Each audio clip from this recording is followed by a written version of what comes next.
Sacred Grit, a podcast for those rethinking faith and wanting something real. I'm Jason Lyle. Together, we'll do the hard, sacred work of unlearning what harms, discovering what heals, and living with integrity. In today's episode, you're going to learn what God is not, what God could possibly be, and how this all applies to actual life. Today's episode is brought to you by Chuck Swenson and Chick-fil-A Griffin. Hey everybody, welcome back to the Sacred Grit podcast. So I've been thinking quite a bit about my childhood and the things about spending time in church and, kind of having this idea of who God is or who God could possibly be and what that looks like as far as, the way that I was raised. And here's what I've been thinking about. So as a kid, I would spend a lot of time out in the woods. We lived in East Point. We had like 40 acres of land back behind my parents' house that belonged to the railroad. And so I could just run all over that property. I just kind of had free range of it. And I would get back there and, it would be cold, it would be hot, the trees, the animals, the birds. I would take my BB gun out and go, quote unquote, hunting.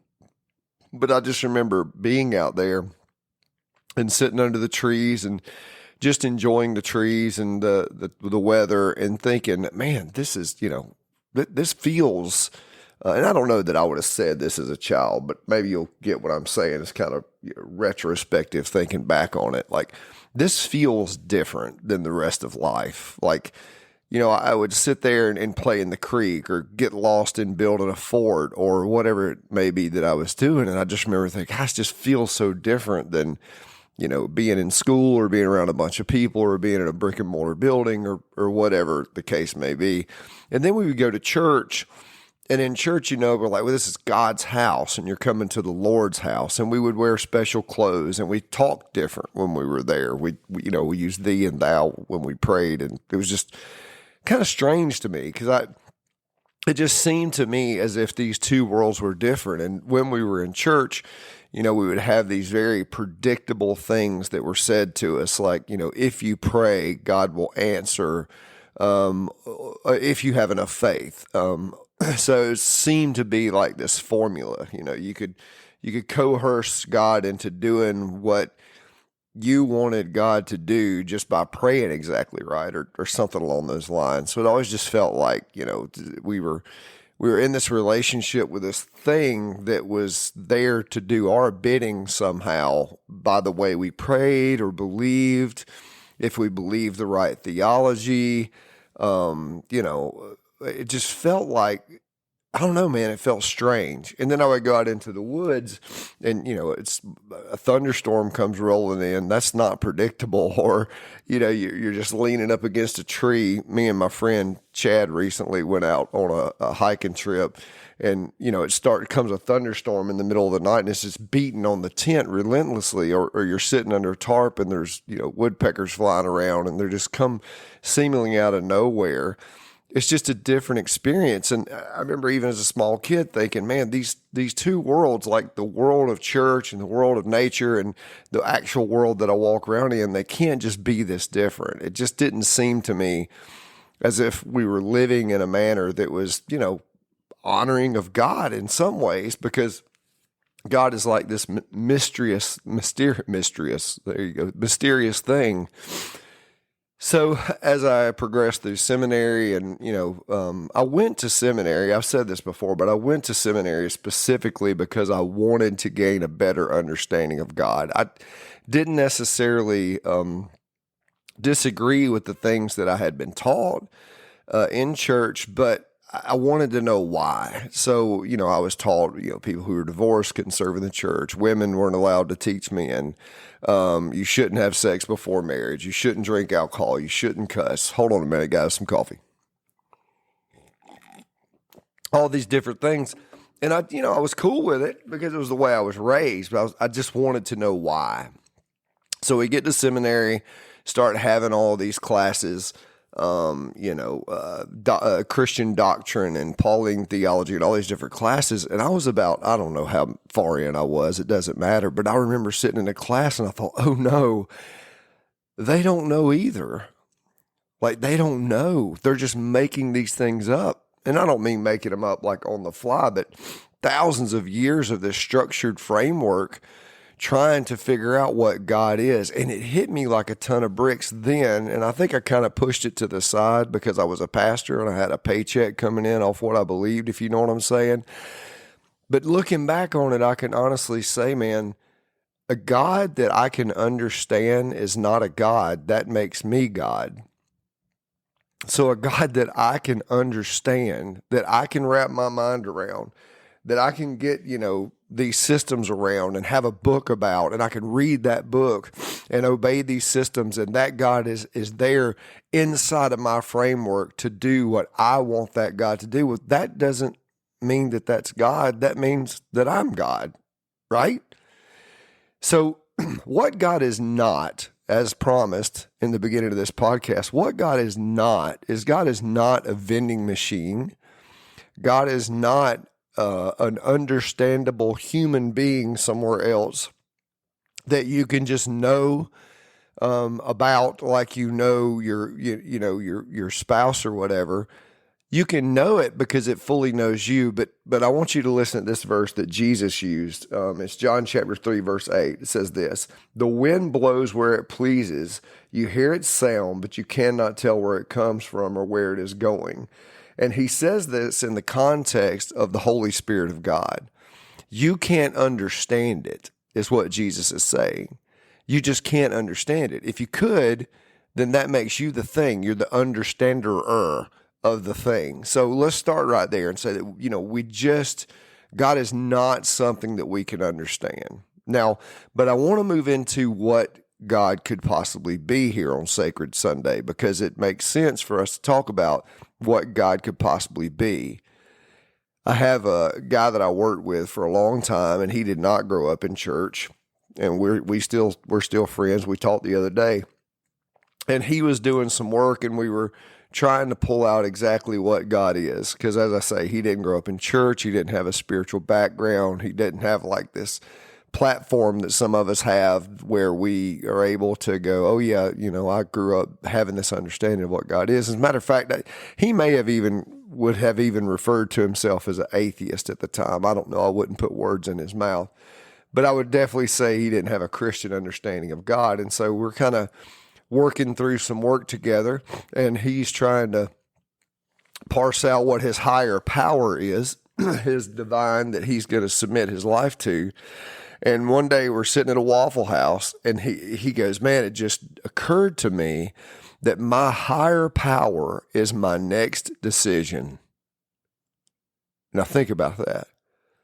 Man, when he said that, I was like, that's it right there. That is it. My higher power is my next decision. Now let me explain to you what I mean by that. Number one, it's the only thing on the face of this planet that I can control is my next decision. And even when it feels like I do not have a choice, I have a choice in how I'll respond to not having a choice. My next decision, it is in my control. The second thing about that is this, is that decision that I make in the present moment is painting my future. That decision that I'm making in that moment is going to determine what my future looks like. So if we really think about it long enough, we could bring this idea of a higher power back down to a thing that is inside of me that is helping me to make a decision on a moment-to-moment basis. And I believe that decision can be based in self-love. Think about what Jesus said in John 14, verse 16. I will ask the Father, and he will give you another helper to be with you forever. Now that helper word means paraclete.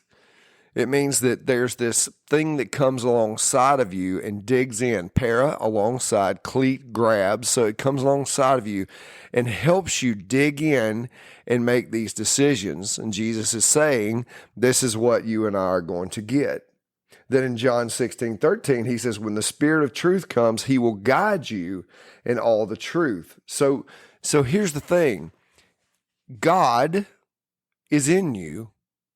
Right? Now, one could argue and say, well, yeah, there's God somewhere else, and he's sitting on a throne, and he's going to come back on a horse, and he's going to, maybe, I'm certainly not saying that's not going to happen, but here's what I am going to say, is if that is going to happen one day, that's great, but what's happening right now? Because this right here, right now, this is what we're left with. Jesus said, don't worry about tomorrow. Tomorrow has enough worry of its own. Seek right now the kingdom. Seek it right now. So seek these things right now that make your life better. So if God is not this thing that I can understand, but God is this thing that is given inside of me that helps me make decisions, I should be so aware of my decisions. So now we come down to dark and light.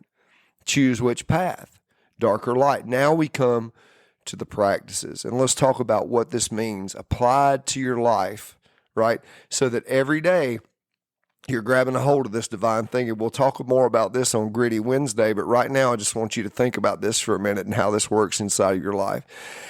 If you and I can create the capacity to access God in any given moment by just stopping for just a second, I mean the blink of an eye, just a second, and pausing when we get dysregulated, when we feel anger, when we feel anxiety, when we feel fear, when we feel whatever emotion it is that we feel, we can go, oh, hang on a minute, and we could go, is that real?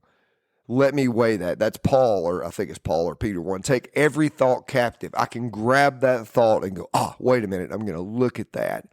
And then when I have it, I can go, wait a minute, I need to make a decision that's based off the other thing Jesus said, self-love. Love the Lord your God with all your heart, soul, mind, and strength. Love your neighbor as you love yourself. So it starts with loving myself. So I'm honest about what's there. I'm curious about why it's there. And then I can make a decision based off self-love. What if that is God? I mean, just think about it for a minute. What if that is where God lives? And I'm not saying the God of the universe, the thing that I really can't understand, the thing that so many of us try to go, why would God let this happen? Why would God let that happen? I mean, I understand the questions, but I think the book of Job, if you read that whole thing, gives a very clear understanding of that. You can't.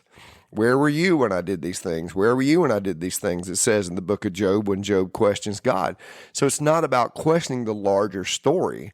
That is an exercise in futility. We will never understand those things. But what I can understand is the next decision that I'm going to make and why I'm going to make it. And if I can access that, if I can find the capacity to access that, well, now I'm starting to move in a direction of spirituality, and you can do this too. Here's the thing, and this is where Sacred Grit kind of grows out of, is many of us have been going to church for years and years and years, and maybe you have come to a place to where you're like, man, this just isn't working for me. I mean, maybe your marriage is struggling, or maybe you're struggling with addiction, or maybe you're struggling with whatever manner of things, and you've prayed and you've prayed and you've prayed and you've prayed, but it's just not working. You just can't seem to find a way for this to, really connect to your life, the spirituality you've been handed. Well, I'm here to tell you that there is a way for you to connect that spirituality to yourself and have God make a massive difference in your life if you're just willing to put in the work. It's definitely not a magic pill. You're not going to read the book or pray the prayer and wake up the next day and it's done. But what you can do is create all of these things in your life to where you can create the capacity to access in the moment that helper that's been given you, to make a decision based off self-love, and to move forward and paint just a beautiful, beautiful future for yourself. I hope this resonates with you. I appreciate it if you guys would like and subscribe on whatever platform you listen to me on. It would really help me out. On Wednesday, which will be Gritty Wednesday, the next episode coming out, I will talk about how to start doing this, like little ways to create the capacity to do this, to be able to grab your thoughts. Self-love retreat coming up July 25th through 27th, Elohe.org. Scroll down to attend a retreat. You'll find it. Would love to have you. I hope you guys are having a great week. This episode was also brought to you by my good friend David Dodd. Now, David runs Edward Jones in McDonough, Georgia, and you can Google them and find them pretty easy. And I just recently set up my retirement account with Edward Jones and David Dodd, and man, they did an amazing job. Communicate well. Everything was flawless and easy. They can work with you from anywhere, any place. Doesn't matter if you live in Georgia or if you live in Washington or if you live in California or New York City. Doesn't matter. He can work with you. So if you'll just get a hold of the good folks there at Edward Jones McDonough, David Dodd, D-O-D-D is his last name. He'll get you taken care of. All right, guys. I'll see you on Wednesday. Have a great week.